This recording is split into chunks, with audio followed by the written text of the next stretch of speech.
Bienvenue dans une toute nouvelle vidéo crypto. Avant de commencer, je sais que je l'écris dans les commentaires d'habitude, j'invite les gens à écouter les vidéos en x1.5 ou x2 si vous êtes capable. Comme ça vous permet d'écouter plus de contenu pour une même durée de temps. Et donc, si vous comprenez en x1.5, ben, c'est super en plus. Moi, je fais toujours ça quand j'écoute mes vidéos. Donc, même parfois, je suis capable d'aller jusqu'à 2. Je pense que sur YouTube, c'est juste x2 qu'on peut aller. Donc, juste un petit quelque chose comme ça que je voulais vous dire. Ici, on a une charte qui est assez verte, on va se le dire. Les cryptos qui pompent. On a Link est vraiment en vert foncé, NIR, GRT, donc des cryptos en vert foncé. On a des cryptos en vert aussi. Le Bitcoin qui est à 37 400. Donc on commence la semaine du bon pied. Là. Disons qu'on est à l'heure où je tourne cette vidéo, on est le lundi matin, donc on vient d'ouvrir une nouvelle semaine. Il y a de ça environ une dizaine d'heures, on va dire. Et donc le Bitcoin est super bullish. Le TH à 2044. Donc on va aller voir des charts ensemble aujourd'hui. Donc, on va commencer par plusieurs charts pour le Bitcoin. On va aller voir ensuite une bonne nouvelle pour le TH. Et on va finir avec des charts pour les altcoins. Donc, on a une bonne vidéo. Donc, j'espère que vos portefeuilles sont dans le vert parce que c'est hyper cool à voir. Ici, on a le Bitcoin. Donc, évidemment, sur une chart en weekly. Donc, chaque chandelle, c'est une semaine. Exactement. Ici en bas, on a un MACD donc qui nous montre ce graphique ici avec des bandes bleues, bandes rouges, non, orange en fait. C'est plus orange. On a les bandes vertes et rouges ici. Donc les lignes bleues et les lignes vertes sont donc les deux lignes qu'on veut regarder ici. Et donc à chaque fois qu'on passe la ligne bleue par-dessus la orange, on a un cycle haussier qui débute. Et ça n'arrive pas extrêmement souvent. Évidemment, on l'a eu une fois, deux fois, trois fois. Et là, on est pratiquement sur une quatrième fois. Donc où on est venu toucher en plus donc le point des moins 0.2 ici en bas. Donc ça fait longtemps. La dernière fois c'était évidemment en 2019 et donc à chaque fois on peut voir que la ligne bleue vient croiser et ici on a donc un rallye aussi. Ici on est depuis le point bas. En fait ça vient pratiquement toucher le bottom du bear market et on est en rallye aussi depuis ce temps-là. Donc qui nous indique en plus les zones des 50% ici. Donc du top jusqu'au bottom, le dernier bottom jusqu'au top. Et donc, on est venu toucher pratiquement la zone des 50% exactement. Ensuite de ça, qu'est-ce qu'on va aller voir? Ici, on a la charte aussi du Bitcoin et on a donc les Bollinger Bands, donc c'est donc des bandes de compression. Et à chaque fois qu'on vient donc compresser ces bandes-là pendant une durée de temps, plus ils sont compressés longtemps, plus l'explosion est grosse, soit à la hausse, soit à la baisse. Mais à chaque fois qu'on est venu passer par-dessus, donc les bandes-là, on voit que là, ils étaient serrés, les deux bandes bleues. Et donc, on est par-dessus la orange et on vient donc passer par-dessus et les bandes commencent à s'écarter. C'est hyper bullish, donc on l'avait eu ici en 2015.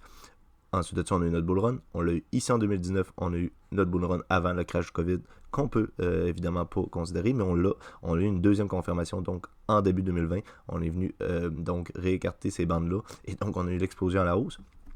Et là, on est où? Ben, on vient de sortir de ces bandes-là, donc il y a de ça quelques semaines. On est en train de faire en sorte que ces bandes-là se réécartent. Le Bitcoin qui sort à la hausse, donc hyper bullish encore une fois. Ça ne veut pas dire qu'on va pas venir retester un petit peu le haut des bandes, donc redescendre au niveau des 31 000, là, comme j'en ai parlé dans les dernières vidéos. Sinon, ici, qu'est-ce qu'on a? On a le market cap du Tether, donc la ligne orange qui correspond au market cap du Tether, donc le USDT, qui est un stablecoin. On a la charte du Bitcoin avec les bougies. Et donc, qu'est-ce qu'on peut voir à chaque fois que Tether imprime de l'argent, donc qui crée des nouveaux Tether, ça crée en fait ça fait en sorte que le Bitcoin, ben c'est bullish pour le Bitcoin parce que si Tether imprime de l'argent, c'est parce qu'ils ont des demandes et c'est donc des gens ou des institutions qui, par exemple, amènent 1 milliard en argent et eux ils disent, ben pour mon 1 milliard de dollars USD, je veux 1 milliard de USDT et donc Tether n'a pas le choix d'imprimer l'argent pour donner en fait donner échanger contre les USD ces Tether-là et donc ça fait en sorte que ces gens-là évidemment s'ils veulent des USDT et ben ils veulent acheter des cryptos sur le marché donc évidemment ça découle positivement sur le marché. Ici, qu'est-ce qu'on a? On a des triangles ascendants qui se sont créés dans chaque cycle précédent et à chaque fois qu'on est venu briser à la hausse ce triangle-là, et ben c'était le début du bull run. Et évidemment, en 2013, ici on l'a eu, on est venu retester le haut parfaitement pour avoir notre bull run. Ici, on est venu à retester le haut aussi pour avoir notre bull run. Ici, on est venu briser, on est venu réintégrer ça pour venir briser à la hausse une deuxième fois et c'était le début du bull run. Ici, on est évidemment sorti de ce triangle-là. Pourquoi pas venir le retester à la hausse qui correspond aux 31 000, 32 000 environ, ou peut-être pas non plus, hein. Peut-être qu'on va avoir un léger pullback beaucoup moins, et ensuite exploser à la hausse, donc ça c'est à surveiller. Ici, qu'est-ce qu'on a encore une fois? Les genres de triangles ascendants qu'on voit sous une autre forme. C'est à peu près ces triangles-là, sauf qu'on le voit ici comme ça, donc 2011, 2014, 2018 et maintenant. Donc à chaque fois qu'on vient briser ça à la hausse, c'est hyper bullish. C'est le début d'un nouveau rallye haussier. Et donc c'est pourquoi moi, je pense qu'on est dans le début du bull run. Ici, qu'est-ce qu'on a? On a des bandes qui donc apparaissent très rarement sur les altcoins. Donc là, ça évidemment, c'est pour les altcoins. Est-ce que j'ai un autre graphique à vous montrer avant celui-là? Oui, celui-là, on va le décaler pour tantôt. On va en parler après. Ce que je voulais vous montrer avant, c'est encore pour le Bitcoin. Donc, le Bitcoin ici, qui a toujours les 61,8 de Fibonacci, donc qui viennent être testés ici. On a le petit graphique en bas ici, et on a les lignes noires qui correspondent au halving. Et donc, à chaque fois, évidemment, j'en avais déjà parlé dans d'autres vidéos, l'ATH le précédent ATH est brisé environ 200 jours après le halving environ. Et donc, pourquoi pas venir briser l'ATH aussi environ 200 jours après le halving. Donc, ce qui correspondrait à ce que je vous ai déjà montré dans d'autres vidéos. Et donc, on pourrait avoir un genre de graphique comme ça. Et là, si vous reconnaissez, pour ceux qui ont vu la vidéo, j'avais fait ce genre de graphique-là avec notre ligne ici qui nous sert de support depuis extrêmement longtemps. Les lignes bleues ici qui correspondent à environ, donc à chaque fois qu'on est venu briser l'ATH, ici ça a pris 1190 jours depuis l'ATH, ici 1100 jours, et ici pourquoi pas faire une moyenne environ de 1150 jours de cette ATH-là, et donc ce qui correspondrait à environ... aux zones ici, là, environ, là, fin 2024, si je ne me trompe pas. Donc, allez voir la vidéo, elle va apparaître en haut si ça vous intéresse. Et donc, ouais, pourquoi pas venir faire des pullbacks un petit peu sur ce support-là, et donc ça correspondrait à ce qu'on voit un petit peu ici, là, pour venir briser la TH ici, et pour ensuite avoir le rallye exponentiel dont on parle très souvent, et donc venir chercher les targets. Évidemment, on ne sait pas, mais j'ai aussi fait une vidéo où je vous parle des targets potentiels. Donc, j'ai deux vidéos. La dernière vidéo, je vous parlais, que je vous ai mentionné tantôt, qui est apparue en haut, c'était la vidéo, donc pour quand, selon moi, on va briser la TH. Et il y a une autre vidéo aussi qui va apparaître en haut juste là, et c'est donc les targets que moi je vise minimum pour le Bitcoin au prochain cycle. Allez voir ça si ça vous intéresse. Ici, on a une bonne nouvelle pour l'ETH, donc BlackRock qui a déposé sa demande de création d'un ETF Ethereum Spot. Donc Spot, c'est hyper important. Je rappelle que Spot, ça veut dire que les compagnies n'ont pas le choix d'acheter des ETH et donc d'avoir les ETH pour leurs clients. Et donc c'est pas juste version papier. Hein. Donc, ils doivent acheter des ETH sur le marché. Et donc, c'est hyper positif aussi. S'ils achètent sur le marché, eh bien, les prix, donc une direction à prendre, c'est donc d'augmenter, évidemment. Ici, qu'est-ce qu'on a? C'est la charte de tantôt. Donc, je vous parlais. Donc, ici, on a ces lignes rouges et les lignes vertes là qui apparaissent très rarement. Et ici, c'est sur le Total 2. C'est le Crypto Total Market. Donc, c'est le total. C'est pas le total 2, excusez-moi, c'est l'entièreté du marché. Donc, on comprend Bitcoin, ETH et toutes les autres altcoins. À chaque fois qu'on a un signal de vente, on est vraiment dans les tops. C'est donc bearish, ici aussi, ici aussi. On l'avait eu avant ici, on ne voit pas le début. Et à chaque fois qu'on a le signal qui passe au vert, c'est vraiment bullish. Et c'est sur du très très long terme. On voit que le vert a resté vert jusqu'au top. Ensuite, on a le rouge jusqu'au bottom, le vert jusqu'au mini-top ici du COVID. Ici, on ne pouvait pas prévoir évidemment la COVID. On a eu même un signal bearish, donc de vente au top avant le COVID crash. Ici, on a eu le signal de buy qui a été incroyable jusqu'au top du marché. On a eu le sell jusqu'au bottom et même un petit peu plus après. On vient de sortir, on a le signal buy qui est apparu récemment, donc c'est vraiment incroyable. Là, quand on vous dit qu'on est vraiment au début, là, donc ce qu'on a vu, personnellement, vous avez vu vos portefeuilles exploser de plus de 50% pour certains. C'est donc la moitié que vous avez faite de ce que vous aviez. C'est incroyable, en moyenne, on va dire. Là. Il y en a que c'est plus, il y en a que c'est moins. Mais on est au tout début. C'est incroyable, là. C'est comme si vous étiez ici environ jusqu'au signal ici, vous avez encore tout le top là, et là, évidemment, on a eu la COVID après, donc si on prend ici, c'est jusqu'au top là, donc là, évidemment, ça ne sera pas les mêmes pourcentages de gains, par contre, on est au début, continuer d'accumuler tranquillement, pas vite.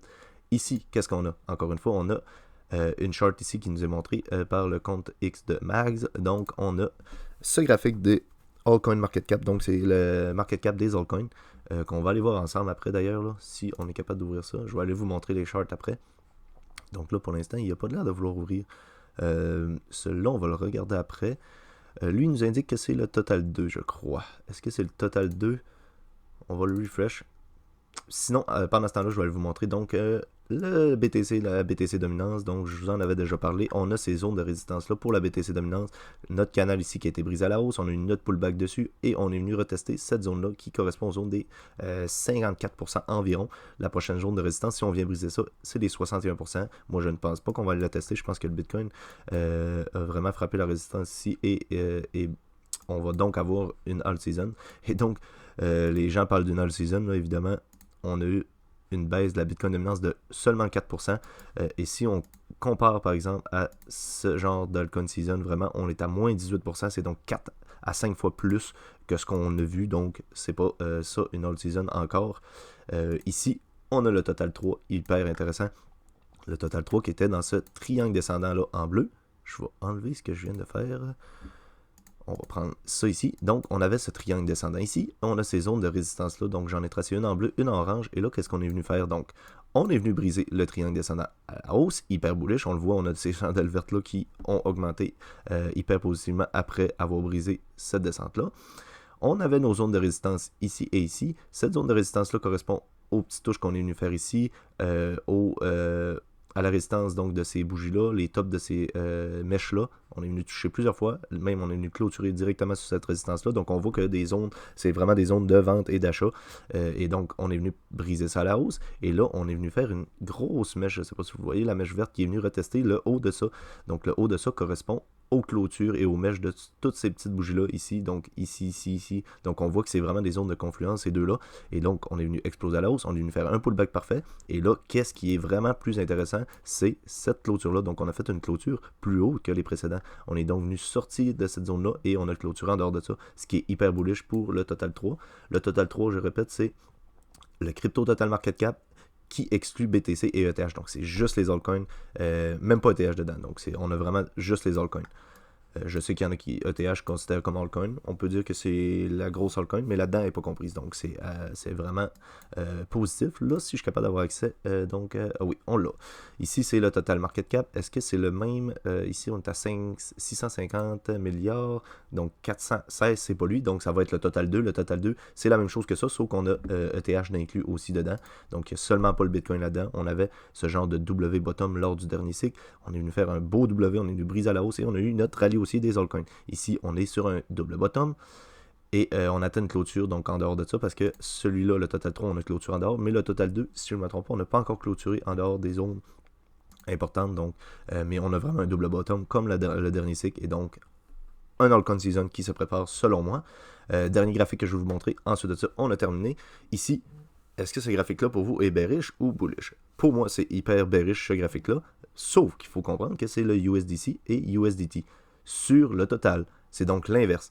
On voit qu'on avait une zone, cette ligne parabolique-là, donc on voit qu'on augmentait de plus en plus. On est venu tester ça en tant que résistance, on est venu briser cette parabole ici, et on est venu retester ça en tant que résistance, et c'est donc hyper bearish comme on le voit sur cette graphique-là. Et vu que c'est l'inverse du total 2, au lieu d'être total sur USDT par exemple, total market, donc la capitalisation totale des altcoins sur le USDT, c'est l'inverse. C'est donc le USDC et le USDT qui sont donc des stablecoins sur le total market. Donc si ce graphique-là descend, ça veut dire que les altcoins prennent la valeur. Et donc lorsqu'on augmente, c'est l'inverse. Et donc ça, c'est hyper bullish. J'espère que cette vidéo-là vous a plu. N'hésitez pas à laisser un j'aime, n'hésitez pas à laisser un commentaire sur des sujets de vidéo que vous aimeriez voir, ce que vous avez aimé dans cette vidéo-là, et peut-être ce que vous n'avez pas aimé aussi. Sinon, nous, on va se revoir dans une prochaine vidéo. N'hésitez pas aussi à vous abonner. Donc c'est hyper apprécié. D'ici là, prenez soin de vos investissements. Bye.